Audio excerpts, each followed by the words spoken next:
Samajwadi party के MLC doctor Rajpal Kashyap के पिता की 13वीं में शामिल होने आए सपा के राष्ट्रीय अध्यक्ष अखिलेश यादव ने उनके गांव मजरेटा पहुंचकर श्री कश्यप के पिता के चित्र पर श्रद्धा सुमन अर्पित किए।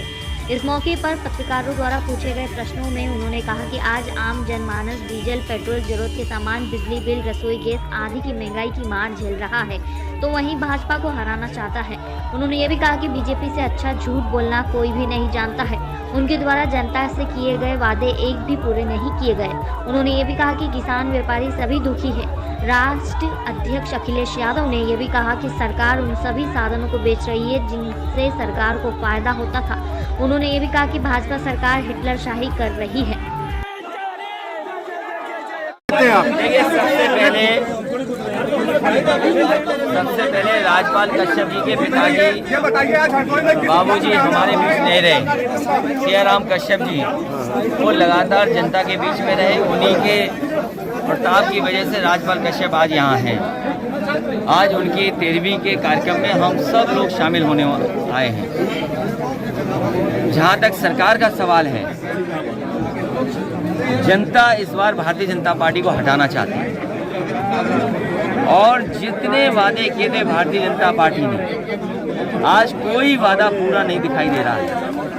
सरकार के 4.5 साल पूरे हो चुके हैं। किसान दुखी है, उसकी आय दोगुनी नहीं हुई, नौजवान की रोजगार नौकरी छिन गई, व्यापारी बर्बाद हो गया। जीएसटी, नोटबंदी और कोविड की वजह से जो व्यवस्थाएं सरकार को करनी चाहिए थी जनता के लिए, गरीबों के लिए, वो नहीं की। जिस समय सरकार सबसे ज़्यादा गरीबों की सेवा कर सकती थी, मदद कर सकती थी, कोविड के समय पर जनता को अनाज छोड़ दिया भारतीय जनता पार्टी ने। लोग अपने आप दवाई ढूंढते रहे, लोगों को अस्पताल नहीं मिला और ऑक्सीजन न मिलने की वजह से बड़ी संख्या में लोगों की जान चली गई। भारतीय जनता पार्टी से अच्छा झूठ, बड़ा झूठ और जनता को गुमराह करने वाला झूठ कोई नहीं बोलता। भारतीय जनता पार्टी ने आम लोगों को धोखा दिया है।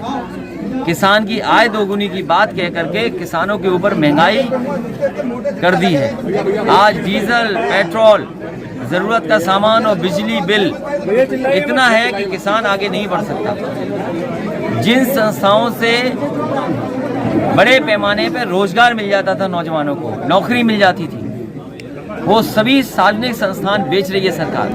कोई कारखाना बेच देगा सरकार के, सरकारी कारखाने बेचे जा रहे हैं, सरकार की बड़ी बड़ी कंपनियां बेची जा रही हैं और उद्योगपतियों के हाथ में बेची जा रही है, मामूली पैसे में बेची जा रही है। तो जो सरकार कंपनी बेच दे, जो सरकार अपने संसाधनों को खत्म कर दे, वो कभी भी गरीबों की सरकार नहीं हो सकती।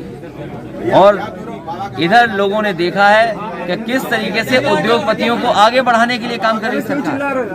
और जिस समय सरकारी कंपनियां खत्म हो जाएंगी तो ये मान लेना आरक्षण भी खत्म हो जाएगा। नौकरी रोजगार तो खत्म होंगे ही होंगे, लेकिन जो संविधान हमें हक और सम्मान और अधिकार देता है वो भी खत्म करेगी सरकार।